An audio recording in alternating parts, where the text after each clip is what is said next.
قرآن حکیم، سیرت النبی صلی اللہ علیہ وآلہ وسلم، احادیث مبارکہ، فقہی مسائل کا بیان اور بہت کچھ انشاءاللہ تعالی جید علماء کرام کے ساتھ۔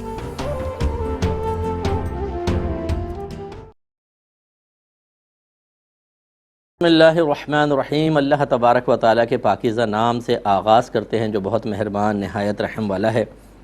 درس بخاری کا سلسلہ 2457 نمبر حدیث پاک تک پہنچا ہے۔ یہ حدیث ہم نے ذکر نہیں کی تھی، اس کا باب ذکر کیا تھا۔ اللہ تعالیٰ نے فرمایا باب قول اللہ تعالیٰ وہو الد الخصام، یعنی اللہ تعالیٰ کے قول اور وہ سب سے زیادہ جھگڑا لو ہے، اس کا باب۔ اور آپ کو بتا دیا تھا کہ یہ آیت جو ہے وہ منافقین کے حق میں نازل ہوئی ہے کہ منافق ایسے ہوتے ہیں کہ جیسی جھگڑا ہوتا ہے تو وہ آپے سے باہر ہو جاتے ہیں اور بات بات میں جھگڑے کے پہلو تلاش کرتے ہیں۔ ایسے جو بھائی بہن ذرا ہمیں سن رہے ہیں وہ اس حدیث کو غور سے سنیں۔ 2457 نمبر حدیث پاک ہے، سیدہ عائشہ صدیقہ رضی اللہ تعالی عنہا اس کی راویہ ہیں۔ نبی کریم صلی اللہ علیہ وسلم نے ارشاد فرمایا کہ مردوں میں اللہ کے نزدیک سب سے زیادہ ناپسند وہ شخص ہے جو سب سے زیادہ جھگڑا لو ہو، یعنی بات بات میں لڑائی جھگڑے کے بہانے تلاش کرتا ہو، یہ اللہ تعالیٰ کو سب سے زیادہ ناپسند ہے۔ اچھا، لفظ تو مردوں سرکار نے ارشاد فرمایا الرجال، لیکن ہوتا یہ ہے کہ حکم بظاہر مردوں کے لیے ہوتا ہے لیکن اس میں عورتیں خود بخود شامل ہوتی ہیں۔ قرآن پاک میں تقریباً 95% یا 99 بھی اگر میں کہوں تو غلط نہیں ہوگا، مردوں کو خطاب کر کے احکام بیان کیے گئے ہیں، لیکن دیکھیں نماز عورتوں پر بھی فرض ہے، دیگر چیزوں کی رعایت کرنا عورتوں پر بھی لازم ہے، اسی طرح اس حدیث میں ہے۔ اس لیے میں نے عرض کیا کہ جو ہمارے بھائی بہن ایسے ہیں جو چھوٹی چھوٹی بات پہ لڑائی جھگڑا کرنا چاہتے ہیں انہیں تھوڑا سا غور کرنا چاہیے۔ ذرا کوئی آگے سے ایک دم نکل گیا تو اس کو گالی بک دیں گے، پھر رک کے لڑائی جھگڑا شروع کر دیں گے۔ کوئی گاڑی کے آگے آ گیا، کسی نے ہلکی سی گاڑی ٹچ کر دی، کوئی مطلب تھوڑا سا بھی اگر بچے کو محلے میں کسی نے مار دیا، خاندان کے اندر ہوتا ہے، جوائنٹ فیملی ہے، بچے کو کچھ کہہ دیا، زوجہ کو کہہ دیا، 2 منٹ میں جھگڑے شروع کر دیتے ہیں۔ عفو درگزر، نظر انداز کرنا، جھگڑے کو اوائڈ کرنا، یہ ہم لوگوں نے نہیں سیکھا۔ یہ باہر کے ملکوں میں لوگوں کو دیکھیں، ان کی تربیت بھی ہوتی ہے اور قانون بھی بہرحال ان کا سخت ہے، وہ بھی ایسا نہیں ہے، ان کے ساتھ بھی ایک بشری تقاضا ہے، اگر شاید قانون نہ ہوتا تو وہ بھی ایسا ہی کرتے، لیکن بہرحال قانون کی مطابقت میں اور قانون صحیح طریقے سے نافذ کرنے کی برکت سے باہر کے ملک میں آپ اتنے زیادہ جھگڑے نہیں دیکھیں گے۔ وہاں زیادہ تر درگزر کر دیتے ہیں، سوری کر لیتے ہیں، مسکرا کے نظر انداز کر دیا جاتا ہے۔ اگر کوئی نقصان ہو جاتا ہے جیسے گاڑی سے ٹکرا گئے تو ٹھیک ہے، پولیس کو بتائیں گے اور پھر وہ انشورنس سب کی ہوتی ہے تو وہ کمپنی اس کو پے کرتی ہے، اگر اس شخص کا قصور ہے تو خود پے کرے گا۔ اس طریقے سے معاملہ نپٹا لیتے ہیں لیکن جھگڑتے نہیں ہیں۔ اور وہاں پہ عموماً جوائنٹ فیملی سسٹم کا تو تصور ہی نہیں ہے، شادی ہوئی علیحدہ ہو گئے، سب سے کم اسی طرح جھگڑے ہوتے ہیں کہ علیحدہ علیحدہ ہو جائیں۔ لیکن ہمارے بہرحال پاکستان کے اندر، ہندوستان میں یہاں پہ جوائنٹ فیملی سسٹم ہے، والدہ ضرور ساتھ ہوتی ہیں، والد صاحب ہوتے ہیں، اور یہ غلط نہیں میں کہہ رہا ہوں، بہت اچھے گھر بھی ہوتے ہیں، لیکن عمومی طور پر چونکہ ہماری دینی تربیت نہیں ہوتی، ہم نے علم دین نہیں سیکھا ہوتا، ہر دوسرے دن جھگڑا اور پھڈا ہو رہا ہوتا ہے، اور بعض اوقات بڑے طویل جھگڑے ہو جاتے ہیں، طلاقیں ہو جاتی ہیں، مار پیٹ ہو جاتی ہے، قتل و غارت ہو جاتی ہے۔ آپ سنتے ہی رہتے ہیں خبروں میں، زمین کے تنازع پر جی 9 افراد کو قتل کر دیا، 7 افراد کو قتل کر دیا۔ ارے بھائی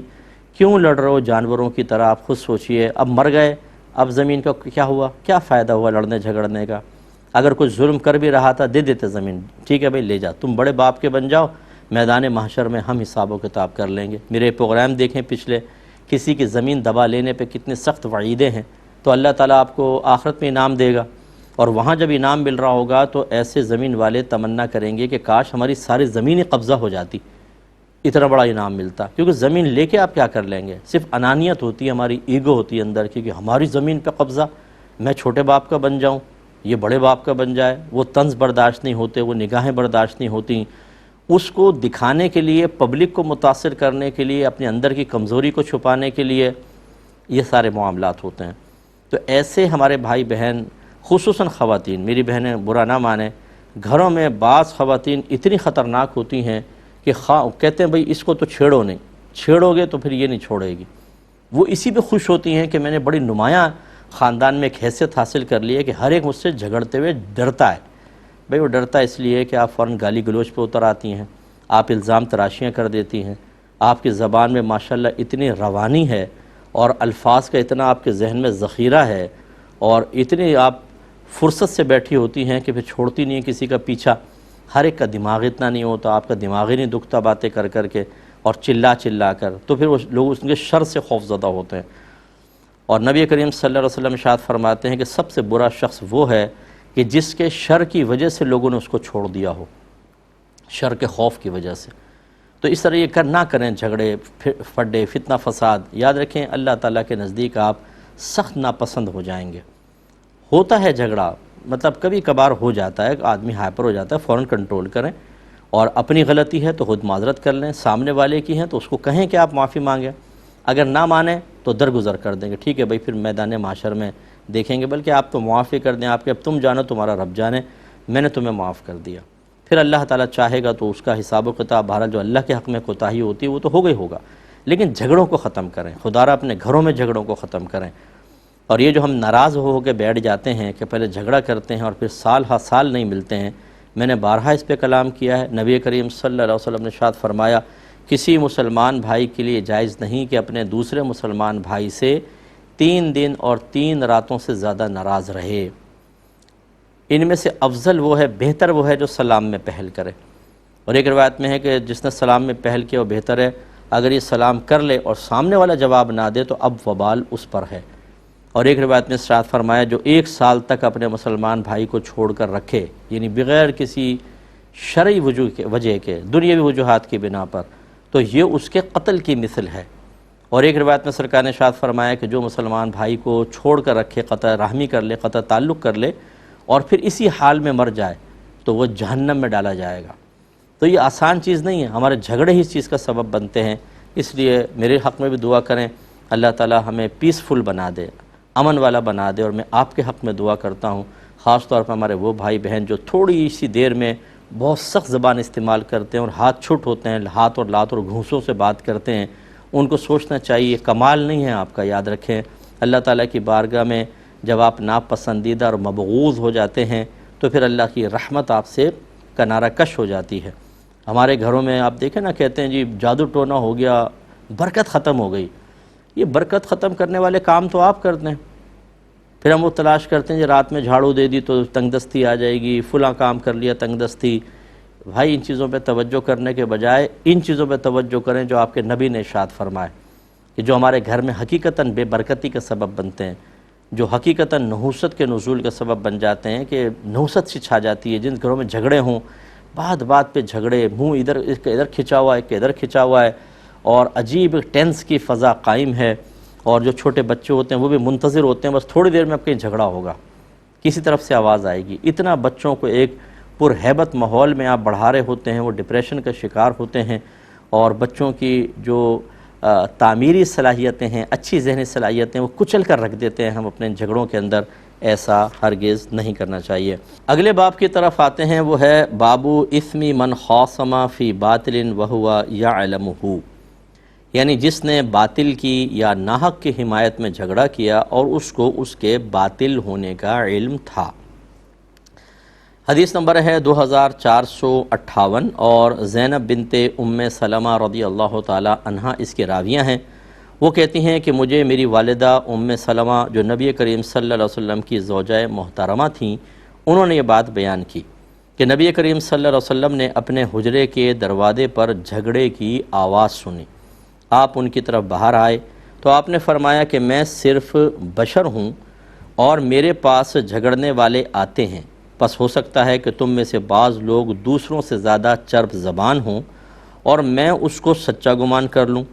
اور اس کی چرب زبانی کی وجہ سے اس کے حق میں فیصلہ کر دوں، تو اگر میں نے بالفرض کسی مسلمان کے حق کا دوسرے کے لیے فیصلہ کر دیا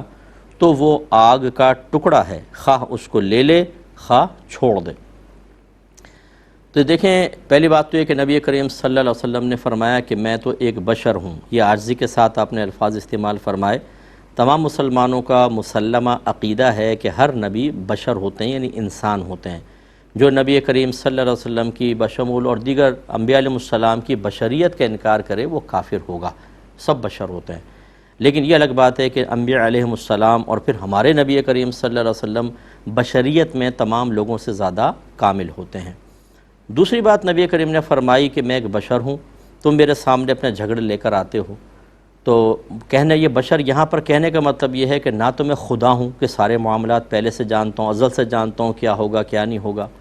اور نہ میں غیب کو از خود جان لیتا ہوں بغیر اللہ کے بتائے، کہ جیسے کوئی بات بیان کرے میں آنکھیں بند کروں اور جان لوں کہ سچ کہہ رہا ہے کہ جھوٹ کہہ رہا ہے، یہ حق پر ہے یہ ہے، ایسا بھی نہیں ہے۔ اللہ الہام فرما دے تو الگ بات ہے، لیکن نبی کریم فرما رہے ہیں کہ تم اپنے جھگڑے لے کر آتے ہو اور میں ظاہر کو دیکھتا ہوں، اور جو ظاہری قوانین ہیں جیسے اگر کسی پر گواہ لانا لازم ہے، اگر گواہ لے آئے تو اس کے حق میں فیصلہ ہوگا، دوسرا ناحق کہلائے گا، باطل کہلائے گا، غلط کہلائے گا۔ آپ کوئی جھوٹے گواہ لے آئے فرض کر لیں تو نبی کریم صلی اللہ علیہ وسلم تو اسی کے حق میں فیصلہ فرمائیں گے، یا کوئی کسی پر قسم لازم آ جائے جیسے حلف اٹھاؤ اور اس نے قسم اٹھا لی تو یقیناً اس کے حق میں فیصلہ ہوگا۔ اسی طریقے سے سرکار فرماتے تم میں بعض بڑے چرب زبان ہوتے ہیں، یعنی تیز زبان والے ہوتے ہیں، سامنے والا بیچارہ اپنا موقف صحیح طریقے سے بیان نہیں کر پاتا، تم بیان کر لو اور اپنے حق میں فیصلہ کروا لو، تو میں تو ایک بشر ہوں، مجھے تو یہ اللہ کی عطا کے بغیر از خود تو معلوم نہیں ہوگا کہ یہ جھوٹ بول رہا ہوں، میں تمہارے حق میں فیصلہ کر دوں گا۔ لیکن اگر تم جانتے ہو کہ تم نے غلط کیا ہے تو پھر یاد رکھو کہ تم اللہ تعالیٰ کی بارگاہ میں قابل گرفت ہوگے، اور یہ تم کوئی معمولی چیز نہیں کر رہے ہو، آگ کا ٹکڑا لے رہے ہو کیونکہ دوسرے کا حق مار رہے ہو۔ اب تم اگر جان بوجھ کے ایسا کر رہے ہو تو سرکار نے فرمایا چاہو تو اب لے لو چاہے چھوڑ دو۔ تو یہ بہترین چیز ہے جو سرکار نے سمجھائی کہ ایسا نہ ہو کہ آپ کوئی بڑا سا وکیل کر لیں جھگڑوں کا، اور آپ جانتے ہیں کہ آپ ناحق ہیں، اور وکیل بھی جانتا ہے کہ میرا کلائنٹ جو ہے وہ غلطی پر ہے، لیکن وہ چونکہ بڑا ماہر ہے دلائل دینے میں، اس کو بڑا ملکہ حاصل ہے، کچھ جج سے بھی سیٹنگ وغیرہ ہوتی ہے، اور سامنے والا بیچارہ غریب سا ہوتا ہے، وہ ایفورڈ نہیں کر سکتا بہت بڑا وکیل، تو عمومی طور پر یہ غالب آ جاتے ہیں۔ تو اب ایسا شخص جب جانتا ہے کہ میں غلط بیانی کر کے اور پاورفل وکیل کر کے دوسرے کا حق مار رہا ہوں، یہ تو جانتا ہے نا۔ جج کو ہم اس لیے بری ذمہ کریں گے، اگر جج بہرحال خدا نخواستہ رشوت لے کے طرفداری کرے تو وہ تو آخرت کی بربادی کا سامان ہے، لیکن اگر جج کو نہیں پتہ کہ کون حق پر ہے کون نہ حق، تو ان کے لیے تو لازم ہے کہ جو ان کے کانسٹیٹیوشن میں لکھا ہوا ہے، جیسا قانون ان کے سامنے وہ اس کے مطابق فیصلہ کریں گے۔ لیکن یہ شخص تو جانتا ہے کہ میں ناحق لے رہا ہوں، تو پھر یاد رکھیے کہ یہ ناحق لینے والا قابل گرفت ہے، اور آخرت میں اس پر وبال ہوگا، اور اللہ تبارک و تعالیٰ اس مظلوم کو اس ظالم سے بدلہ دلوائے گا۔ اور اس میں آخری بات یہ ہے کہ اب فرض کر لیں کہ حاکم کے سامنے مطلب ظاہری دلائل موجود ہیں اور وہ ان دلائل کے موافق فیصلہ کرنے پر مجبور ہے، تو پھر اس کی کوئی گرفت نہیں ہے، اس کی کوئی پکڑ نہیں ہے۔ یاد رکھیں وہ بالکل بری الذمہ ہوگا اور اس کی آخرت میں کوئی گرفت نہیں ہوگی۔ ہاں اگر وہ خود غلط فیصلہ کرتا ہے، اگر وہ غلط بیانی کرتا ہے، مثلا اسے پتہ ہے کہ یہ مظلوم ہے اور یہ ظالم ہے، تو پھر اس کو کوئی ایسا طرز اختیار کرنا چاہیے کہ مظلوم غالب آئے اور ظالم غالب نہ آئے۔ لیکن وہ اگر جان بوجھ کے ایسا نہیں کرتا اب تو قابل گرفت ہے، لیکن اگر ایسا نہیں ہے، یعنی اس کو پتہ ہی نہیں جج کو، یا پتہ ہے لیکن وہ مظلوم کو نہیں بچا سکتا، دلائل سارے اس طرف ہیں، تو اب جج فیصلہ کرنے پر مجبور ہے، وہ اسی کے حق میں فیصلہ کرے گا، اور جب اس کے حق میں فیصلہ کرے گا تو اس کی آخرت میں کوئی گرفت نہیں ہوگی۔ اس میں ایک دو پوائنٹ بس ہیں، وہ انشاءاللہ میں نیکسٹ پروگرام میں عرض کروں گا۔ وآخر دعوانا ان الحمدللہ رب العالمین۔